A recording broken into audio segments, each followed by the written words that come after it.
In this video, I will tell you that how you can easily connect Mobile Legends account with YouTube account in 2024, and you will be able to get a lot of rewards and loots. So let's get started without wasting any time. But before starting the video, make sure that you watch the video till end so you don't make any mistake, and make sure to like the video and hit that subscribe button. Thank you. So first of all, open up the YouTube application and then tap on your profile on the bottom right. Now once you're on this page, you will have to click on the gear in the top right corner and then click on connected apps. Once you're on this page, you will have to click on Mobile Legends Bang Bang and then click on connect.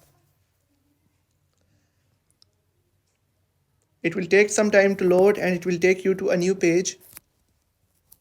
Now once you're on this page, you will have to enter your ID number and server for Mobile Legends, and after that you will have to confirm your login info and your account will be successfully logged in, connected with YouTube account, and you will be able to get YouTube rewards for Mobile Legends Bang Bang. If you have found the video helpful, make sure to like the video and hit